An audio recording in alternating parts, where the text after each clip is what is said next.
All right.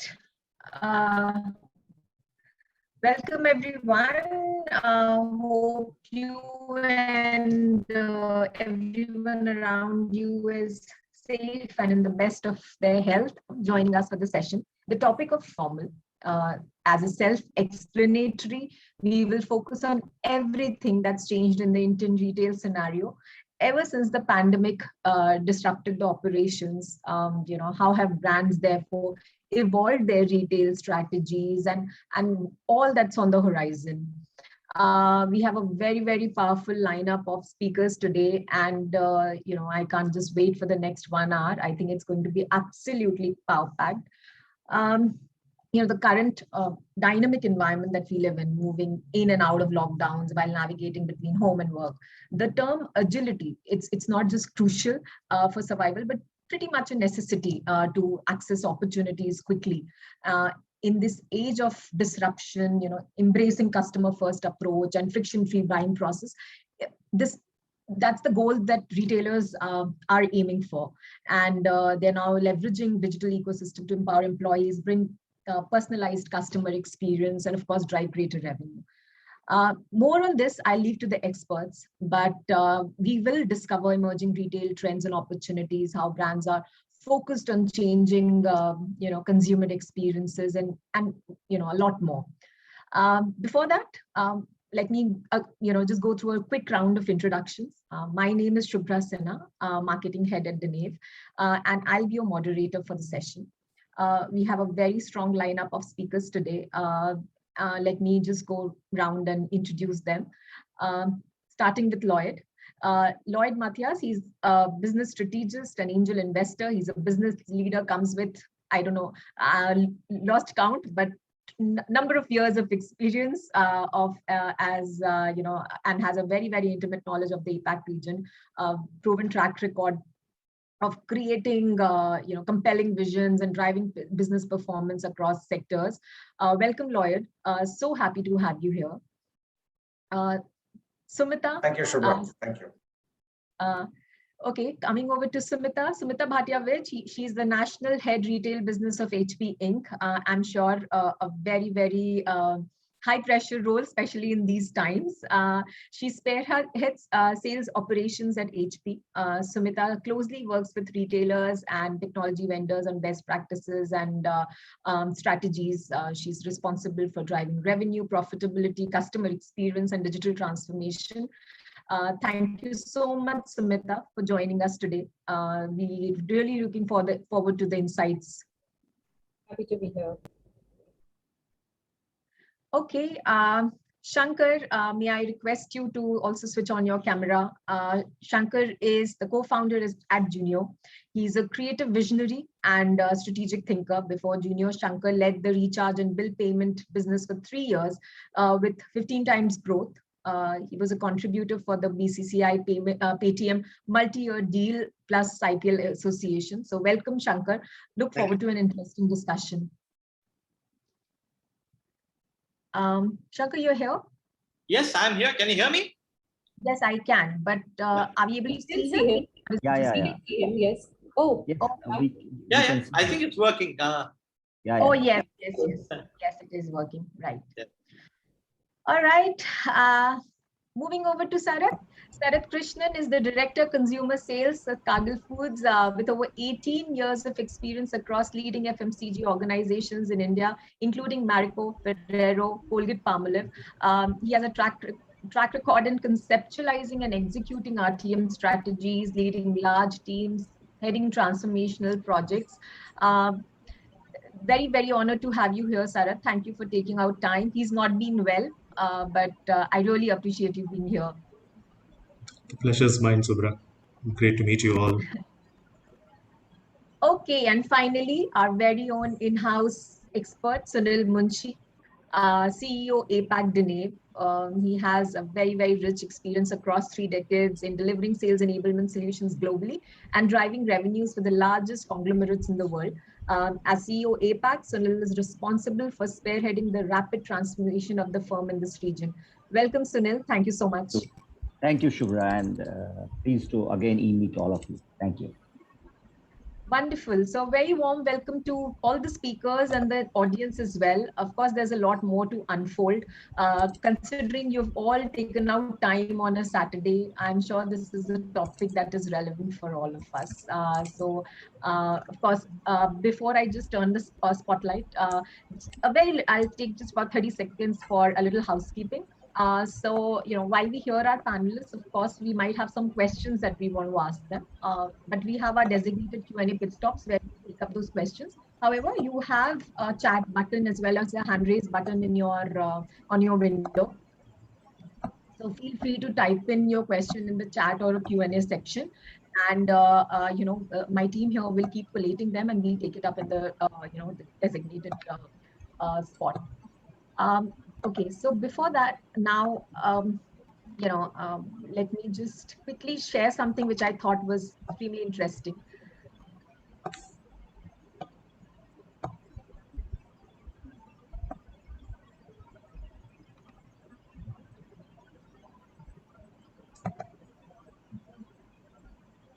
Okay. So it says that everybody has a plan until they get punched in the face. Of course, the very, very famous Mike Tyson, where we've seen all the plans getting shelved and the retail industry really, seeing changes that they've perhaps planned over the next 10 years. They've just arrived at all of that in just in the last 1.5 years or so. So all plans got shelved, new plans were made, and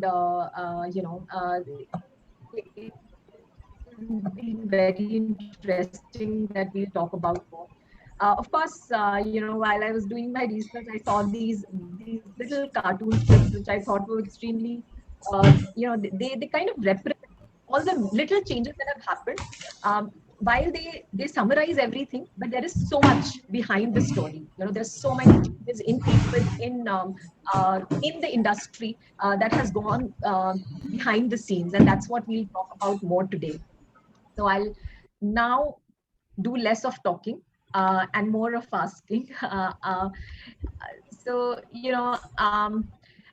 Actually, I want to start with Lloyd today. And, Lloyd, my first question to you is, there's been so much, I think last 1.5 years, so much written about the entire retail landscape changing with the pandemic. So according to you, do you think there are actually any groundbreaking changes, which are going to last, or have they been just temporary? They'll go back and we'll go back to where we were. Hey, thank you, Shubhra, and thanks, Team Genev. And great to be on this panel with Sharath, Sunil, Sumita, and Shankar. I think interesting topic. And here's my thoughts in terms of, what's changed. I think fundamentally, ever so often or, ever so rarely in life comes these moments when things change forever, right? So, in the context of airline security, they said 9/11 was that magical moment. Before that, we kind of breezed through airline security. And, now, of course, you've got a budget for that 45 minutes and all over the world. In a sense, in India, demonetization was that moment. Suddenly, all of us possibly downloaded some digital payment app, but that was the first time most of us used it for that 2016 period.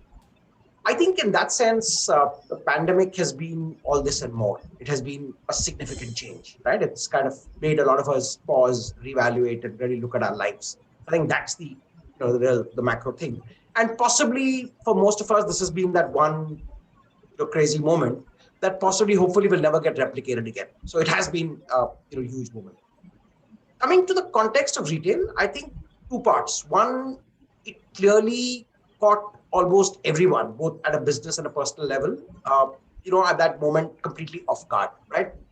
In February or March of 2020, few of us believed that the next 2 years would have been so disruptive, right? Disruptive in terms of how we work, how we do things, how we relate with our families, the fact that we don't go out, our travel has really come pretty much stopped. So I think that has been significant. But like I said, diving down to retail, I think two big things have happened. I think for one, I think digital has gone mainstream. Prior to this, digital was kind of peripheral. Now, if you just look around in the places we live in, almost everyone today, depends on online shopping, or that's become pretty much primarily, right? So in March 2020, when this started, a lot of people in the condos I lived in were not regular shoppers of daily morning groceries. They'd rather go to the store. But I think that scare and that lockdown compelled a lot of people to put their life digital first. Certainly above a certain segment, but to the large parts of the country, it really expanded and made digital mainstream. So right from downloading payment apps, getting familiar with, I think that was the one aspect. The second, I think it also brought about a lot of consciousness and hygiene, right? Earlier we were pretty much more casual, right? We're happy to go in crowds. Now I think people are a lot more conscious. They wouldn't want to go out, to shop in a crowded area. People have become far more conscious. At a personal level, we all become more conscious of building our immunities.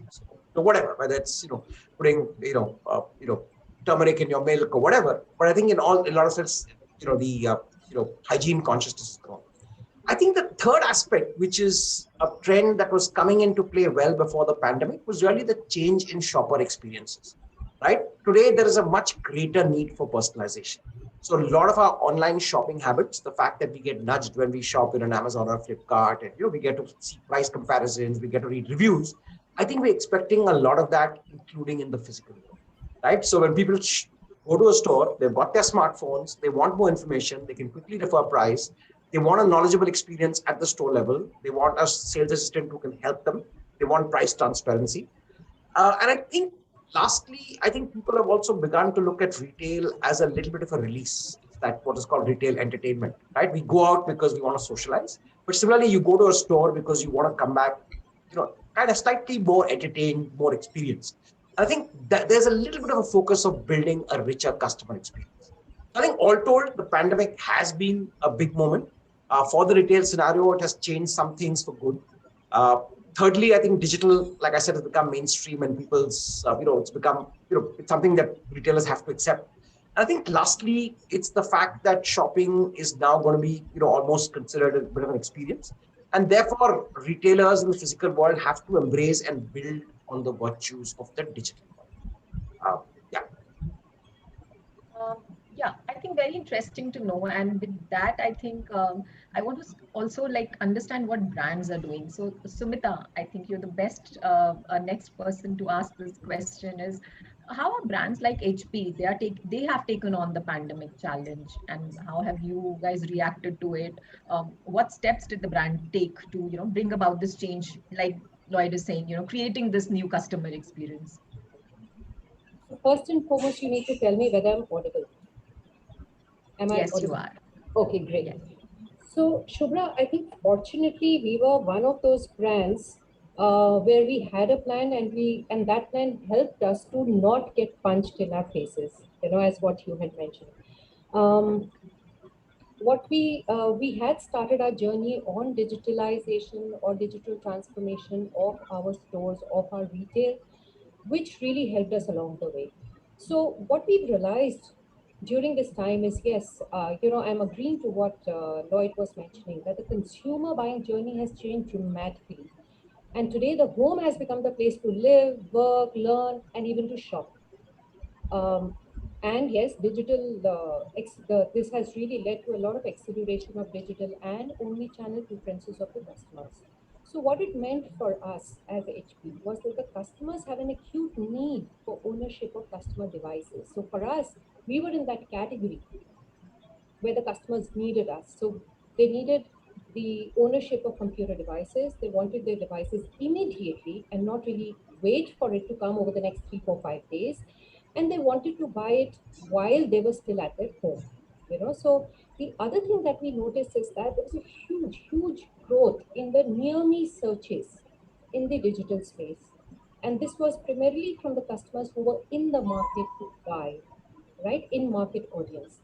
So using all this, what we did is that actually we did many initiatives, but I'll talk about the ones which helped us during this time and which helped the customer during this time. The first and foremost was that we wanted to bring the accessibility of our stores to the customers. So we ramped up, we already had a store locator, but we ramped up the access to this store locator by providing pages or by providing 600 HP World stores could be accessed through this store locator. These store pages had the option for the customer to call up the stores directly, to request for a call back, get directions to the stores. So hence the access was very, very convenient. And through this engine, the stores were actually, they started getting more than 200% of the calls that they were getting earlier. With this, we also, we realized that the customers are living in their homes, they don't want to move out, and hence, we started offering customers product demos via video calls, contactless delivery through these stores, which obviously was the fastest delivery as compared to any other channel.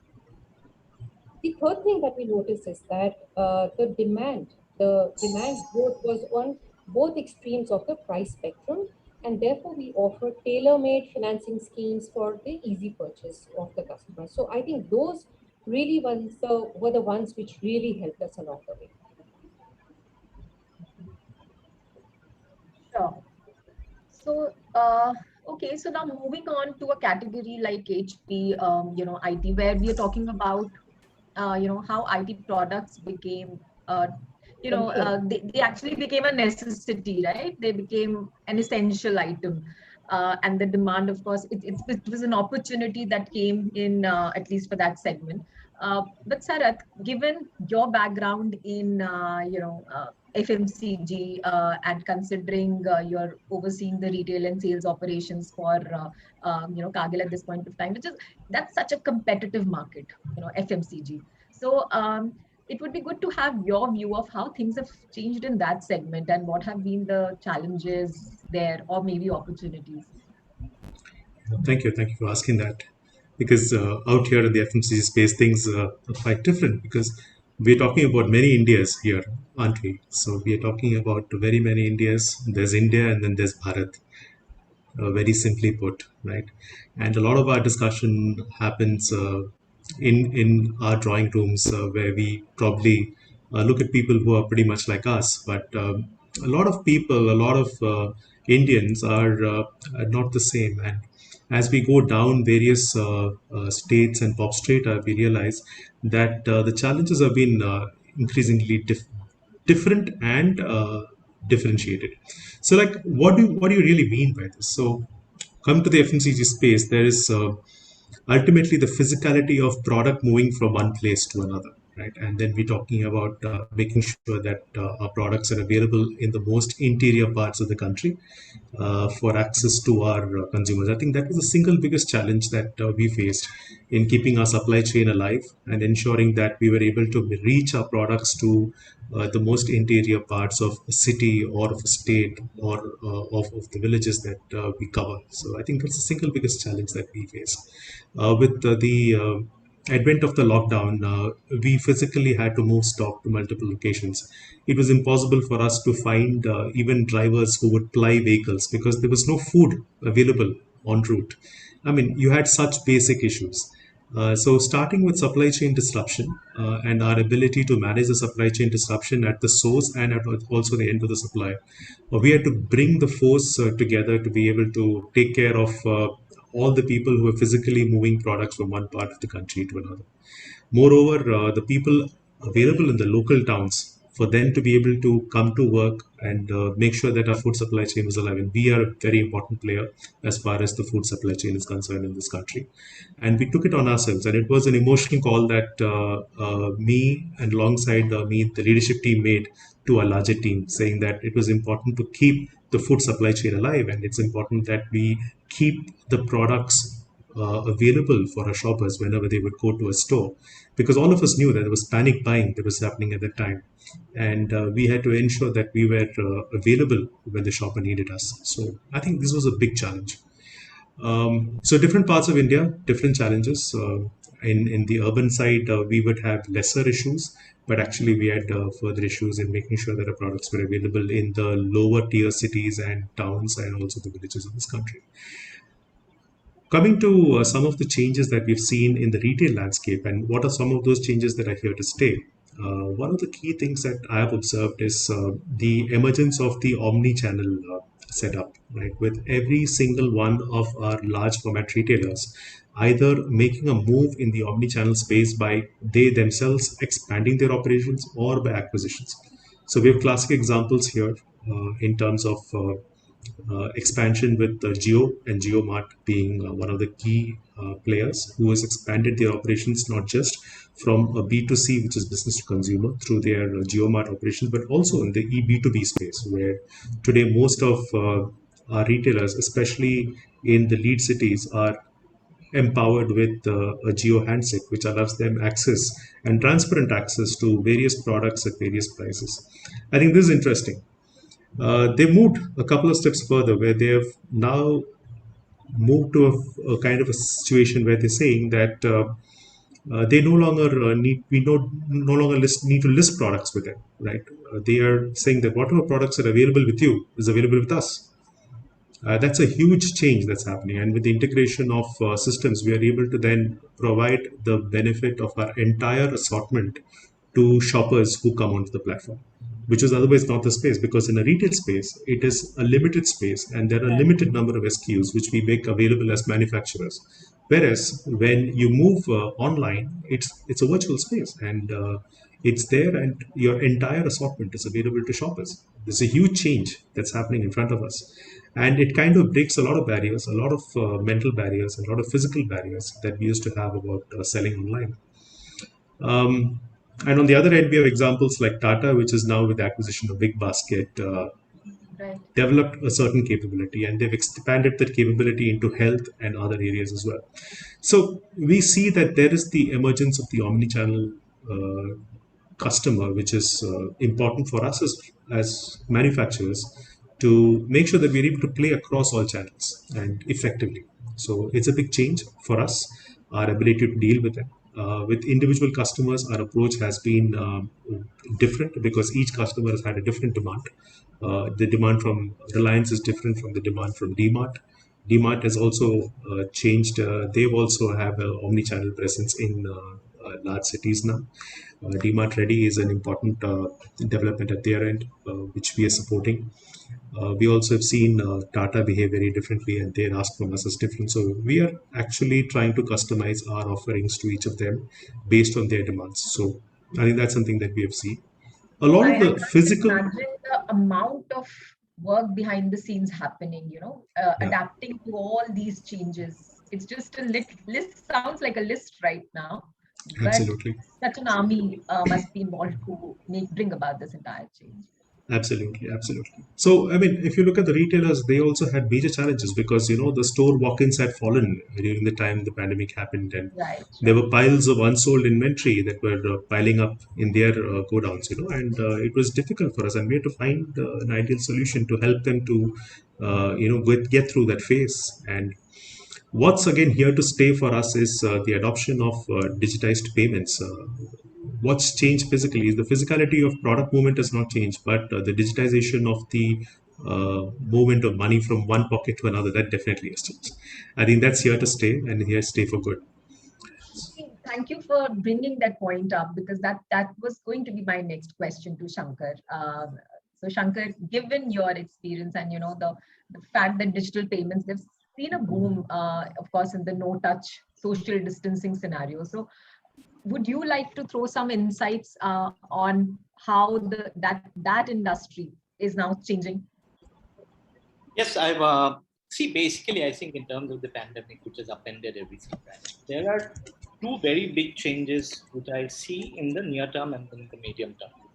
In the near term, what's going to happen is that some amount of offline retail will come back with a vengeance, right? Which might have moved online during the pandemic. Now people with the pandemic being on the wane, there will be an extra spurt of offline shopping. And that's happening only in a country like US, let's say, like where online had gone up to 16% during the pandemic. And now it's come back to 11 or 12. Similar trend will happen also in India. Now but this needs a few changes at the offline retail space and on the payments front especially, right? Because there's this big beast called UPI, which is kind of taken off. It's doing 6 lakh crores a month in terms of value and 350 crore transactions. Now, of course, when people are going shop offline, many will prefer contactless quick payments. But the problem today that I see with many retailers, especially even in terms of connectivity at modern retail, I think deliberately speeds are slowed down, right? So you will find many retail points where you're trying to make a UPI payment, but you get stuck. Now, those are situations with extra crowd. I think that the offline retailers will need to change in the midterm, in the short term. But I mean, in the medium term, what I think, and which most of the people have already talked about, there is a little bit of a threat of disintermediation of the retailer, of the Kirana store. And that is coming through a blend of contactless payments, which has obviously changed everything, especially UPI. And the other part is in terms of the delivery chain, who owns the last mile delivery. So the moment you have contactless payments plus last mile delivery sorted out, home delivery becomes a very, very important part in the mix, which has changed for good. And I think the previous advantage which the small retailer had was in terms of you could order for $50 and you would still send something home, a bread or a packet of butter, right? But today, some of these big tech companies, especially a company like Swiggy with Instamart, right? And then, of course, Paytm and everything else kind of layering in perfectly well with that. Today, anything above 199 rupees that I need, for which I would earlier go to my friendly neighborhood grocer, right, is now moving to Swiggy because I'm getting it in 15 minutes. Now, how does the retailer handle that, or how does he fight that? I think that is something which is a very, very important medium-term problem for most of the retailers that I see. And I think with digital payments being the way they are, and UPI, I think in 6 months we'll reach 10 lakh crores. And within that 10 lakh crores, today only 25% is P2M, which is peer to merchant, right? Merchant related payments. That will go up to 50%. Moment that happens, I think offline walk-in into retailers will significantly reduce and change. I mean, that will be a story that will play across Bharat, I feel. Because the other big trend which has happened, right, always in digital, what happens is first you consume content. Then you do very small transactions like doing a recharge, which Paytm did very well, let's say, right? And then you move on to e-commerce transactions. Now, in terms of consuming content, the kids who are 8 years old, 9 years old are doing it for 6 hours a day with their classes. They are digitally native completely, right? The next step they go to is payments. And once this set of people become 18, 19, whatever, 20, digital delivery and online delivery is the only thing they will know. So somebody will have to play this game very well if they want to stay relevant. I'm talking about offline retail primarily. Absolutely. Just so interesting, you know, a lot of people who were perhaps resisting, you know, digital payments for very long, it was like they were not given a choice. They just had to get on board. And now, of course, you know, it's kind of an addiction. The ease, the entire experience is something which is so comfortable. It's also a problem. You don't know how much money you have spent because it's all fixed. Don't ask. Big problem. Okay, so moving on to Sunil now. Sunil, we've heard the other side of the story, you know, where how brands are reacting and taking steps. Considering Dinev is a solution provider to the retail segment, you know, you would also have a visibility of, you know, how brands have reacted in the last 1 year, and what are the kind of strategies that have been adopted to stay ahead of this constantly evolving market dynamics? Oh, thank you, Shubhra. Thank you, everybody. And thank you all the participants for taking out time to be part of this discussion. Like what I heard Shubhra, our fellow panelists talking, I'm only going to echo that sentiment. We all know, I mean, this is secret that this pandemic actually, you know, has altered the kind of retail landscape. Many of the changes, right from, say, buying behaviors to business models to channel mixes, I think they were underway long before the pandemic, actually, in the retail scenario. But what pandemic has probably, I guess, helped only to accelerate those trends. I mean, that's brought changes in the retailers' mindset. Today, they are adopting, like we heard some of our speakers talking, adopting new consumer, trends, adopting new workforce trends. All of us also, I heard some of the fellow panelists talking about going digital, imbibing technology, so on and so forth. So that's what we are also looking when we are working with a lot of retail brands. We are now finding quite a few of those retailers, large brands, kind of imbibing technology by which they will, let's say, boost in-store operations. Somebody talked about enabling omni-channel support or improving your customer journey, which is one of the most important talked out topic today in the retail journeys that we see. So if I were to kind of look at a few of the, if I were to sum up or pen down a few initiatives or few techniques or few transformational changes that we see retailers doing in their this new pace of transformation of retailer journey. Let me pen down quickly, and I think some of the speakers have already talked about it. Like first and foremost, what we are seeing is that retailers now deploying phygital solutions, basically. I mean, to improve the shopping experiences. They are deploying virtual solutions to make shopping stages contactless as much as possible by encouraging digital interaction between the prospects and the retail staff. The next gen visual merchandising solutions are enabling retailers to replicate the in-shopping experience, again allowing customers, let's say, digitally traverse the stores, zoom the inventories, look at product related questions, so on and so forth. Planograms, or what we call as virtual showrooms, they are providing access to customers to access the product information. This is first point. Second, I think one of the most important perspectives that we are also observing when we work with our large OEM retail clients is retail analytics solutions. I think today, in my opinion, data-driven strategy is becoming the heart, the core of any retail practice these days. I mean, they are all referring to large amounts of sales data to kind of, understand the sales patterns, understand the purchase preferences, and that's helping, I think, retailers to connect with their prospects, shorten the path to purchase, so on and so forth. Not only that, I think somewhere the retail analytics framework is helping a lot of these retailers to sharpen their digital marketing strategies. That is helping them to set up direct connect framework to their prospects. Third point, I think we also heard someone talking about supply chain and meeting the challenges in that. I think today, artificial intelligence and machine learning, I feel, has a very strong use case in the retail practice. I mean, we see retailers leveraging that to streamline the supply chain, consolidate retail footprint. In fact, meet demand spikes during the distribution network, so on and so forth. Store picking algorithms are being used to deliver products at the right time. And even AI and ML solutions, I see a lot of retailers using them in their audit solutions to take corrective action. This is third point.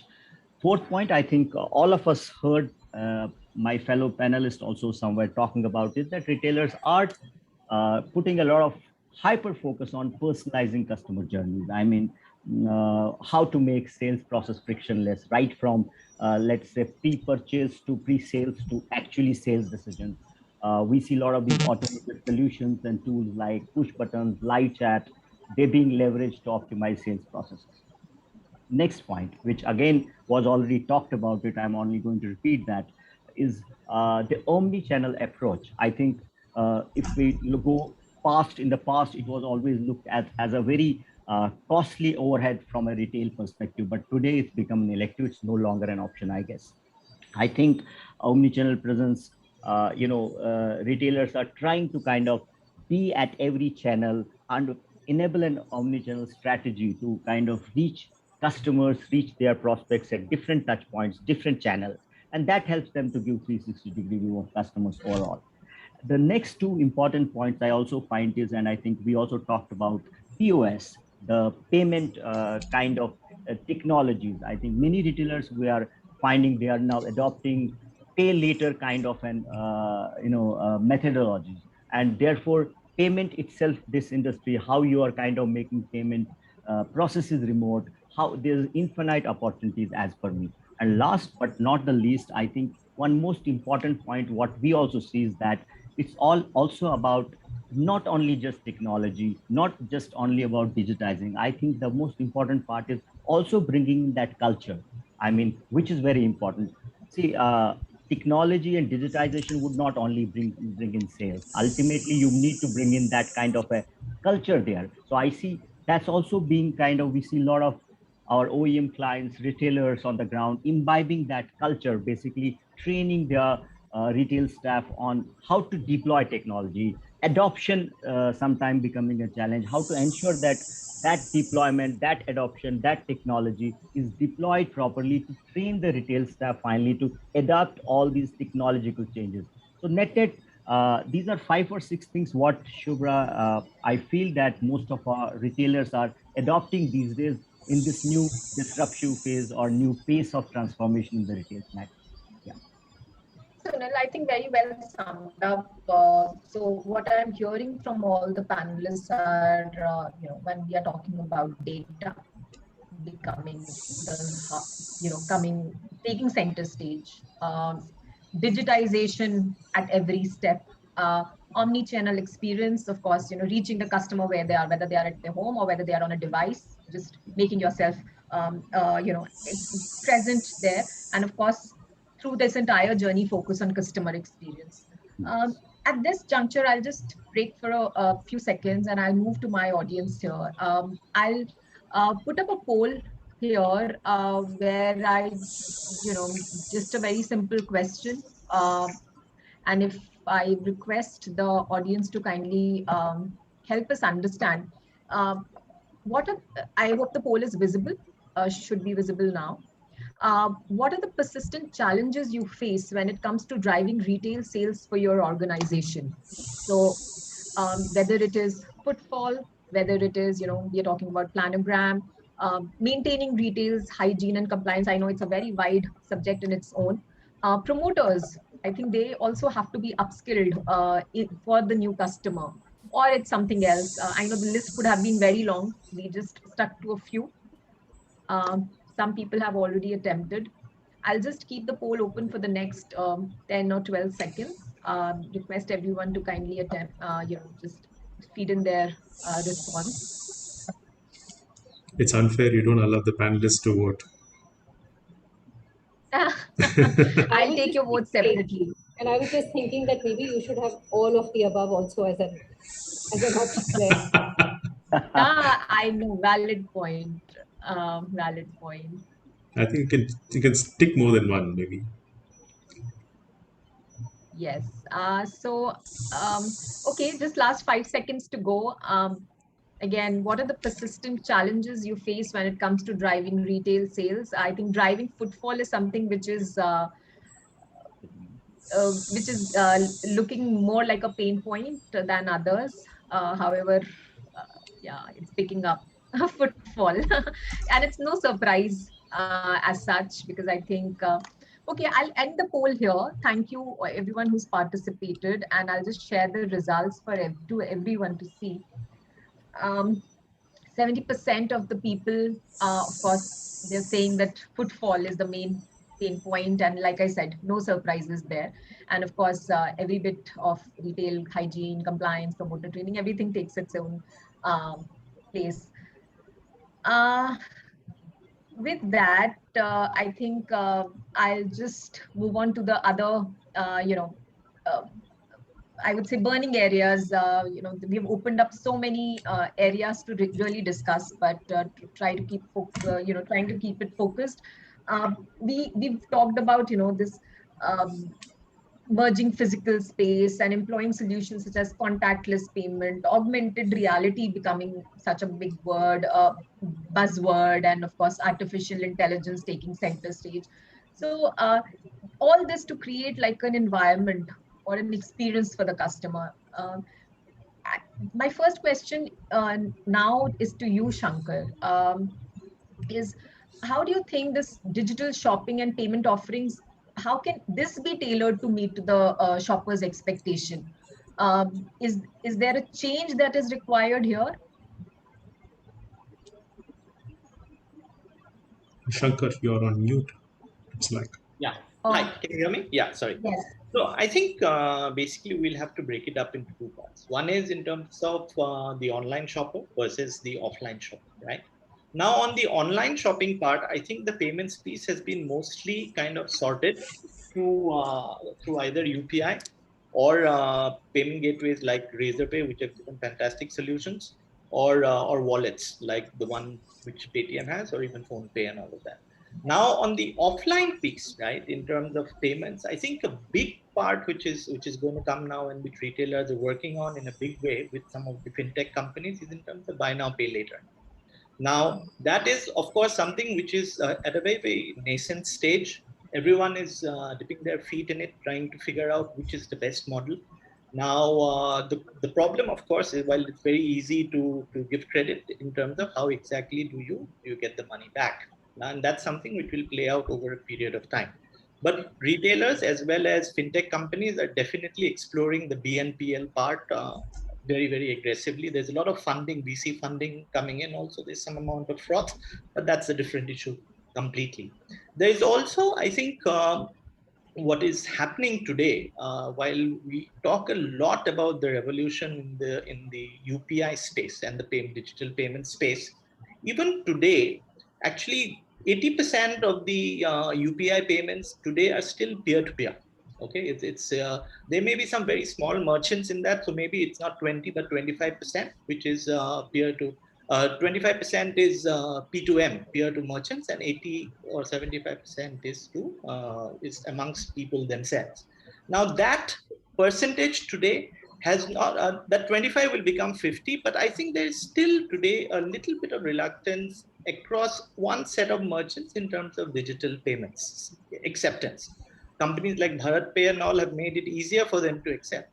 But any retailer who kind of basically people today like to go out without their wallet and only their phone. And any retailer who kind of is not able to kind of gel in with that particular trend or shift that's coming will kind of suffer.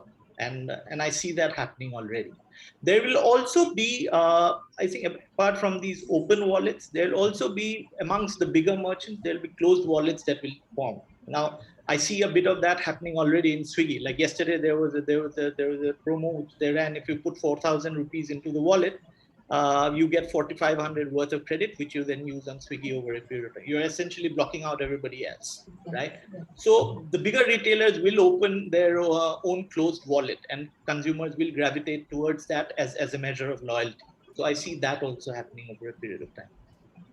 Right, right. And I think similarly, that is what a BB Daily or a Milk Basket is also doing, close wallets, right? Sumita, you spoke about the initiatives in the in the initial part where you spoke about accessibility of stores, store locators, tailor-made financing schemes.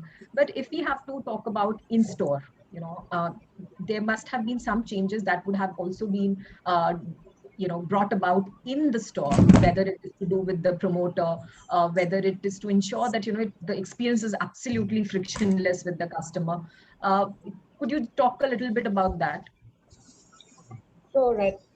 So, what we've realized over time is that the moment you become personalized in your retail selling, it leads to obviously better experiences and word of mouth, which is absolutely important for neighborhood retail kind of a scenario. And I must say that while everyone's been saying that, retailers are suffering and there's been loss of sale, lack of footfall, at least in our category, it is the reverse. The footfall has grown, and forget about footfall. The sales have grown tremendously over this time simply because of the requirement of the product. Now, but what has really changed is that earlier the customers would walk in, and today the customers are now calling over the phone, right? And they expect the same kind of knowledge, the same kind of information, the same kind of engagement from our promoters who are in the store.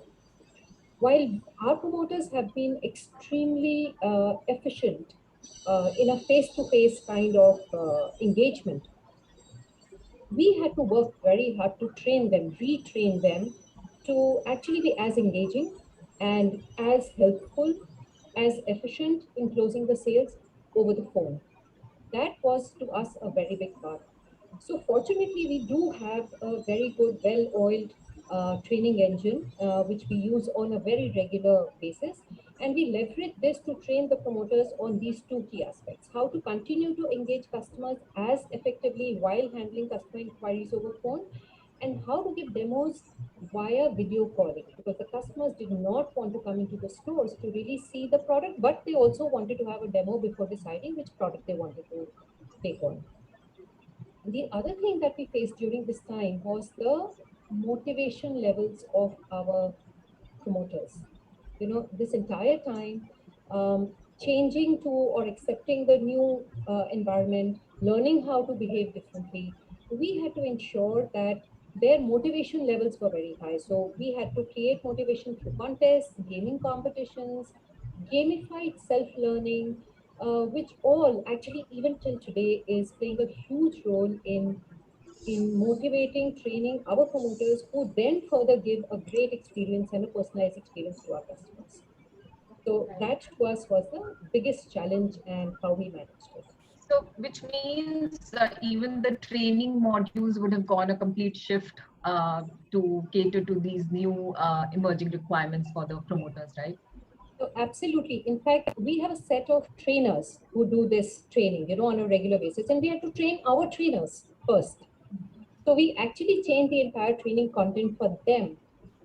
We got them trained from people who are trainers of call centers, who actually manage this part. And then they further trained the promoters.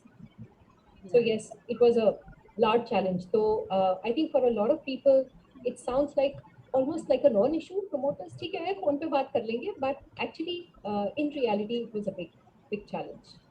Absolutely, absolutely.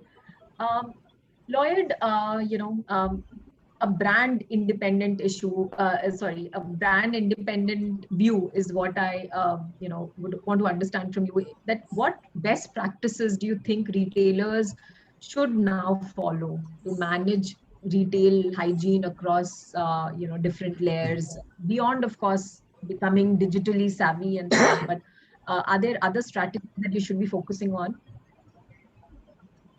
Great question, Shubhra. I would say two things. I think a recognition that consumers today start their purchasing not at the store, but in their homes, offices, and on the go, right? So there is information abundance, there is price transparency, there are payment options, there are plethora of deals. I think most consumers come to a physical store with that knowledge built in, right? So I think a recognition of that aspect is, I would say, one of the biggest things. Let me just talk through a couple of examples of what I see brand and retailers that are doing, that are embracing this technology and ensuring that the consumer gets a much better shopping experience, right? I think a lot of consumers are actually looking at the physical interaction in store at a point where they can actually interact with retail experts, right? And Sumita obviously knows this. The fact that people actually want to go to a store or talk to a promoter because they have a lot of queries, a lot of questions about how to use a product, how do I operate the product, etc., and such like. So I think the concept of retail experts at the store is critical. Right? Most of us know of the experience, at least historically, when you went into an Apple store, that the person you spoke to was actually, kind of a tech geek, someone who you could, ask any question to, and he could solve that problem. So you're really looking at a kind of technical solutions expert. I think that's one, the product experts. The second, I think people are looking at, and the pandemic has brought it out in a way, is that the retail experience has to be richer. It's that we go to our favorite salon or our favorite, spa, because there is a certain relationship there. You know the guy who, cuts your hair or whatever, and there's a bit of a relationship, right? So the importance of relationship building, right, which is why people go back to physical stores. So I think, and the old Kirana store owner knows it. He knows most of his customers by name. He knows their kind of credit limits. So I think the importance of building strong, lasting relationships, I think, is something that's coming on. I think the third one is to tie up with online to bring a seamless integration with online experience, right? The small stores may not have it, but some of my co-panelists refer to the fact that the larger organized retail today have brought this omni-channel to life, right? So the same experience that, let's say, you get at a physical store, they try to replicate in the online and vice versa. So when you walk into a Chroma or Reliance Digital, actually are expected to get an omni-channel experience. You want to see price parity, you want to see the same degree of information, you want to hit your smartphone to a QR code and get all the product information, you want to look at reviews. So I think bringing a seamless integration of online and offline, I think is critical. I think the other aspects that physical stores have to work on is some of the convenience aspect. So digital payments I'm taking for granted, and I think Shankar referred to that pretty well. The other thing I would say that they have to bring in is things like instant checkout, right? Do I really need to stand in queue and such like? If I've got my smartphone, I made my purchases, get it happen. I've seen that Decathlon has done, the sports store has done that pretty well, right? So you don't have a physical interface. You don't have to go to a checkout counter. You scan your products and, you get a clearance and then you walk out through security. So how do we make that whole instant checkout kind of seamless? I think that part is critical. The last couple of points I want to add is really in terms of the area of customer experience. I think some of the things that smart retailers are looking at is how to add that little bit of value. Pepperfry, the furniture store, they talk about having an interior designer. So not only you can shop online, but if you go to their physical store, you can have a 15-minute chat with the designer who will possibly give you some advice about how to do up your store. Another, weight loss clinic apparently has cookery classes, right? So where they teach you to make, low-cal stuff that's tasty and healthy, as an option. So I think it's really the ability to use data, to use analytics and recognize the fact that the customer who's coming has a lot of information. If you are able to pick that up and able to give them a seamless experience, raise the level of customer experience, I think that will be critical. Before that, just I want to cross-refer to a couple of points that the co-panelists made, I think, which is critical.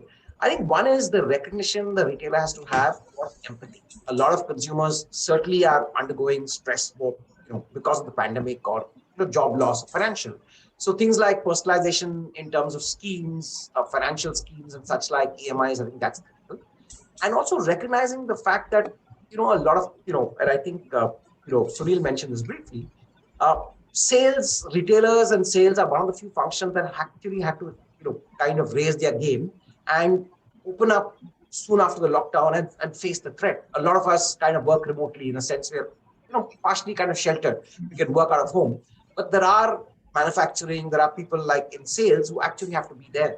And I think companies have to be empathetic to the fact that, they're taking the risk, they're going out there. So I think a little bit of a recognition of that empathy is something that also needs to come out at a larger level across the retail landscape. Thanks, Lloyd. You spoke about, data again, and I think Sunil has also spoken about it, analytics. So my next question is to you, Sarath. Has retail analytics, and data-driven intelligence, has it gained more ground when it comes to FMCG specifically and the consumer segment? Is it something where there has been greater investment and adoption to basically look at an insight-led approach to define customer experiences? So there's a very dynamic world here, Shubhra. I think what we've used retail analytics in this time for, and wherever retail analytics is available in the first place, because we get high quality retail analytics from a shopper perspective only from modern trade and from our e-commerce channels. Here we have been able to identify a few trends. Like there have been in retail trade fewer walk-ins but larger basket sizes. It's a universal truth across the large retailers, the large format retailers. Whereas the behavior in online e-commerce has been different. So coming to offline retailers, we've been trying to put in certain solutions for shoppers which will help them to get more value with fewer visits, right? Including the design of our promotions and such, right? So that's how we are doing this. I also see a question from one of our members who's on the call, who's asking about what's happening in the small mom and pop stores, right? And that's a very relevant question because that's where we start, because a lot of us again keep referring to India, Bharat. So that's how I started also. Bharat has largely been serviced only by the small mom and pop retailers. So we lose a lot of our internal analytics to help us understand the behavior of various mom and pop stores through the course of these difficult times. We understand who's selling what, and how is it that we are able to customize our assortment offering to some of the small mom and pop stores. We've seen that a number of them have actually grown because there has been the lack of relevant options in the modern trade space, because most of the modern trade stores had shut because there were restrictions in their operation timings and so on and so forth. So, in fact, the Kiranas have been the saviors in many parts of this country, even in the large cities, right? Apart from e-commerce. When we talk so much about e-commerce, it's relevant. E-commerce has grown 2x, 3x, but the 2x, 3x is not as big as what the absolute size of the Kirana is and the modern trade is at this point in time. So yes, Kiranas are important. We are able to use our retail analytics from what we gather in-house to be able to understand what are the offerings that we need to tailor to the needs of Kiranas in various parts of a certain city, because the assortment that we sell is very different in different parts of the country. Right. We lead with different brands and seed combinations in different parts of the country. We largely, as an organization, deal with edible oil, and the mix is very different. What I sell in Maharashtra is very different from what I sell in Bihar, is very different from what I sell in Jammu and Kashmir. And I really work in a lot of detail to understand what is the mix that each of these areas and these retailers need. So yes, we do a lot of work on that. So it's a mix of both what information we get from our e-commerce partners, from modern trade, and from our own internal retail analytics that we gather from our sales data. So it's a mix of all, and we use it very intelligently to kind of design our offerings for each of these channels, each of these customers, cities, and so on and so forth. So yes, that's how we've been using it. Thanks, Sarath. So we just have a few minutes to go, and I would want to keep some time for audience Q&A. But I have one question for you, Sunil, as the last question for this session. Again, Dinev, we work with so many retail brands across the entire customer life cycle, and driving the operations for brands. What would be your final statement in terms of what are the kinds of strategies that are necessary for integrating online and offline channels? You spoke about visual merchandising, personalizing shopping experiences, and also bringing data center stage. So what are those definite must-dos or the things that are happening that have to continue? Sure.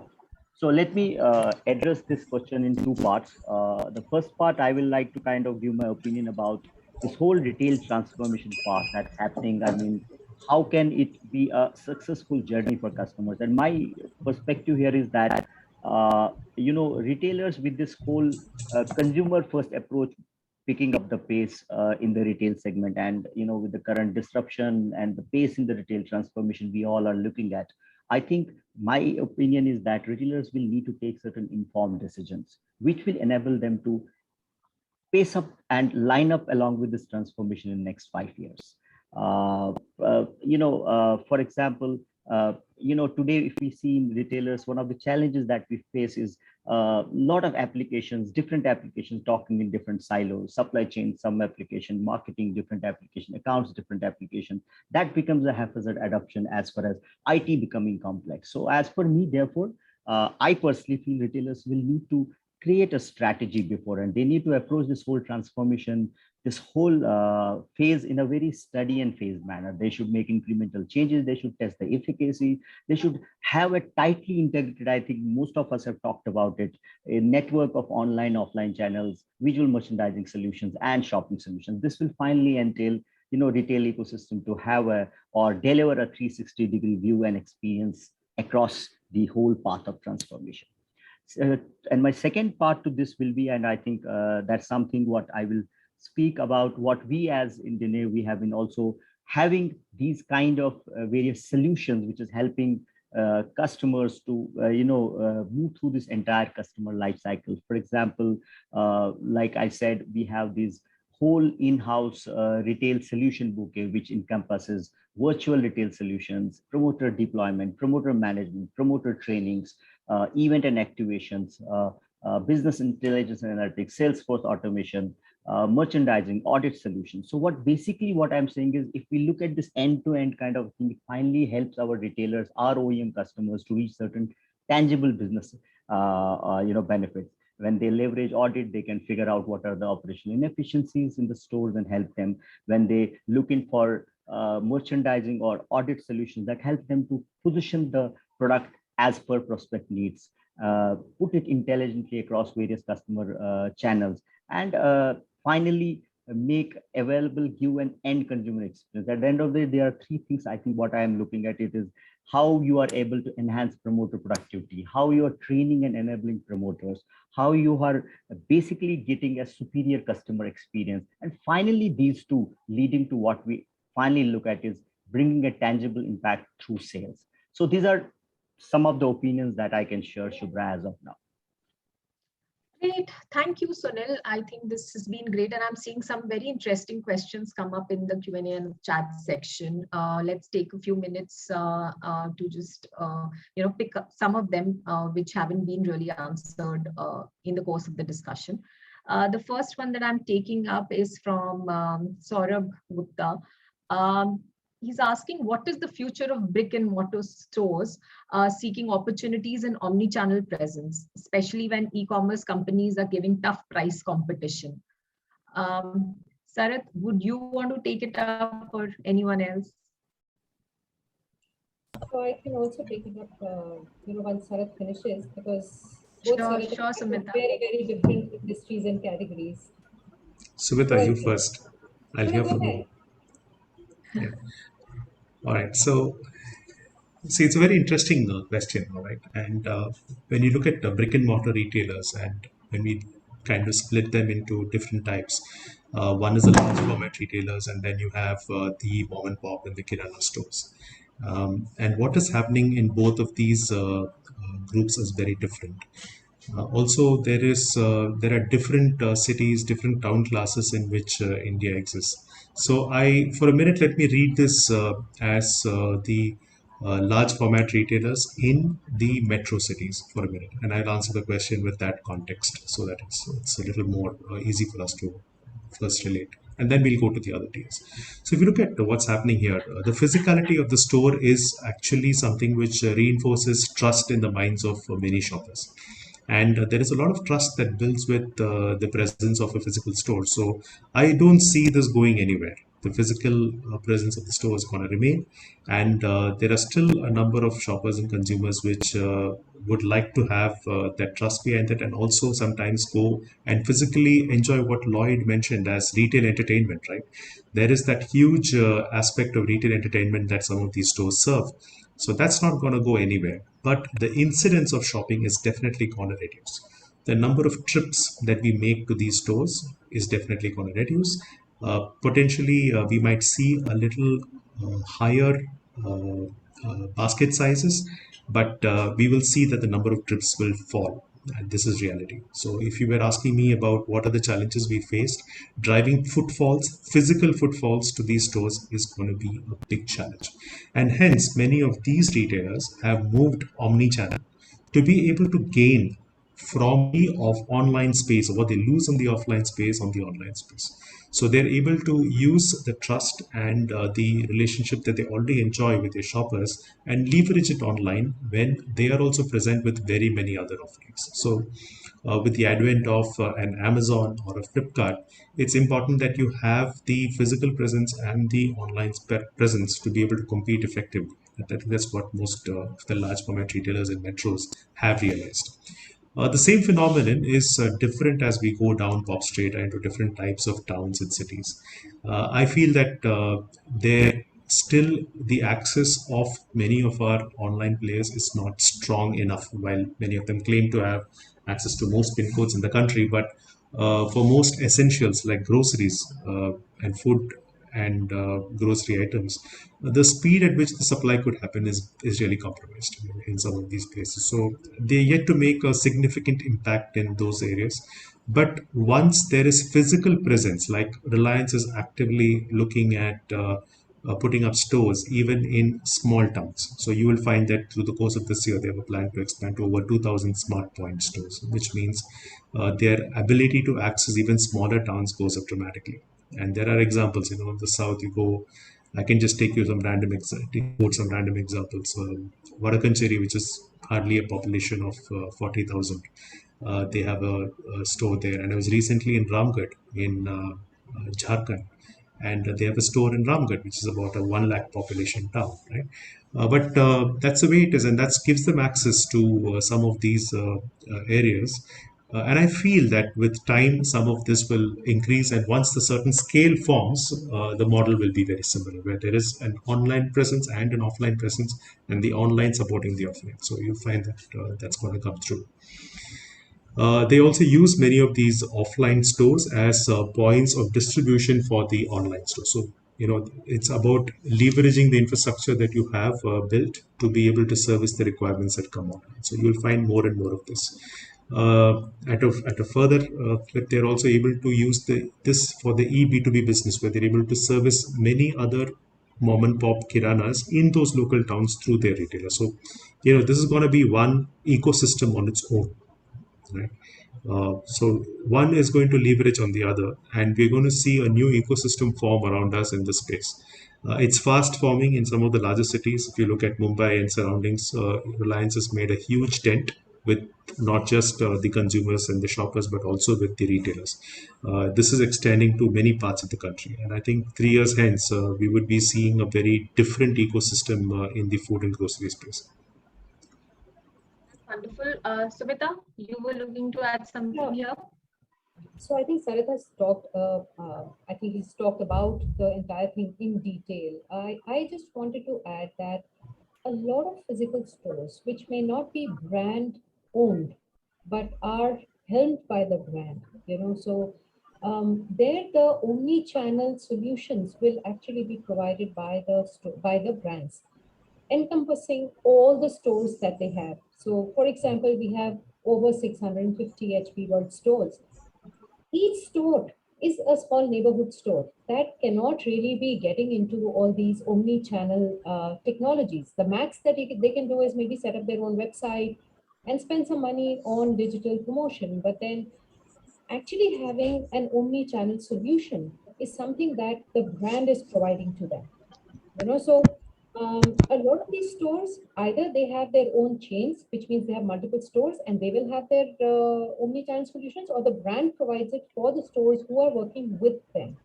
And that is really going to be the future, because without omni-channel, even the brick and mortar stores will not be able to be profitably viable. Just being in many of the categories. I'm not saying in all the categories, but at least in high value product categories. Without omni-channel, it will be difficult to survive without omni-channel and digital presence. It's going to be difficult to survive. Sure. Okay, before I take the next question, I'm just putting up another poll, which I request the audience to again, just answer for us. In your current organization, do you need a retail solutions partner to help maximize ROI and drive business growth? Are you looking for some partner enablement there in terms of driving more sales and maximizing ROI, or solving any of the problems that we spoke about earlier? I'll keep the poll open for another 5 to 10 seconds. If you could just register your vote, that would be great.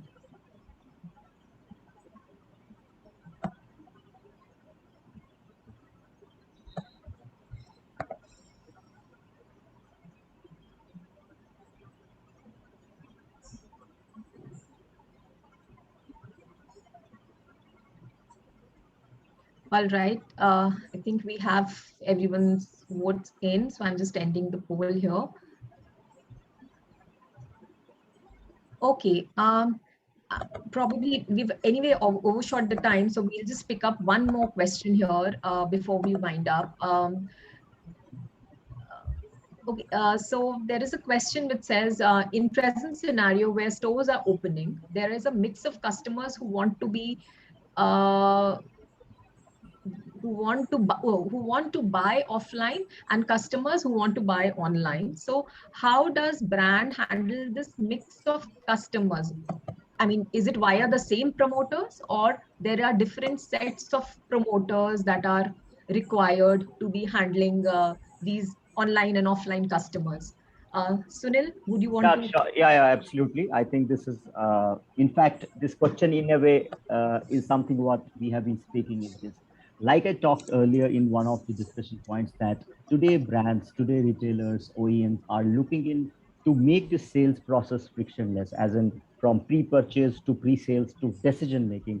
They are trying to kind of make these certain hybrid novel virtual solutions where they are actually having retail staff with the audiences talking in a digitized manner. They are digital interactions. So most of the brands have now those hybrid kind of solutions where there are virtual retail solutions available, virtual digital interaction happening with the prospects to understand what they need. And at the same time, like some of the fellow panelists talk about, there's again, obviously an offline presence also, where there is an in-shop experience being met out to the customers. So yes, in the current kind of a norm, most of the brands, most of the retailers are adopting to these both kind of hybrid modes like virtual retail solutions and in-shop promoter solutions.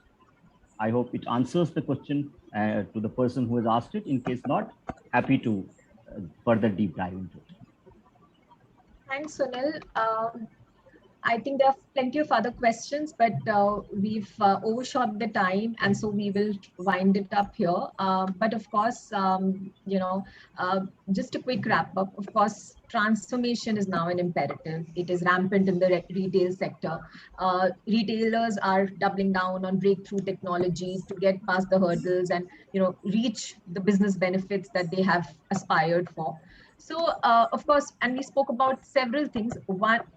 One thing that is clear is that this topic is too wide to be covered in an hour. I think there's so many aspects to this entire scenario that each deserves its own focus. I think one of the, there was one comment also on the chat section where they said that, this can be more focused on each sector, but it requires a different session, and we will aim to do that. Because I think there is so much to cover in each section. FMCG, what Sarath gave a view was very different from what Sumita spoke about when it came to brands like HP. What Sunil, you were talking from a solution provider perspective. Shankar, the view that you were giving for digital payments, and of course, Lloyd, your view, which is encompassing pretty much everything. That in itself, it is so wide and varied that is what makes it very interesting. But with that, many thanks to our esteemed panelists for joining us today, sharing all these insights. We had some great conversations today. To our audience, thank you for joining us and being such an engaged audience. We've been looking through your questions. If you would like to access the recording of the webinar, it will land in your inbox in the next 24 hours. The webinar is also being live streamed on Dineiv's Facebook page. So if you want to access it, share it with colleagues or anything, please feel free. Of course, it will also be available on Dineiv's YouTube channel. With that, I wish you good luck with your retail success plan.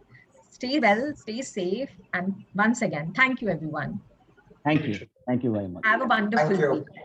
Thank you. You're most welcome. Thank you very much. Thank you. Bye-bye. Thank you, Bye. everybody. Thanks. Bye-bye. Bye.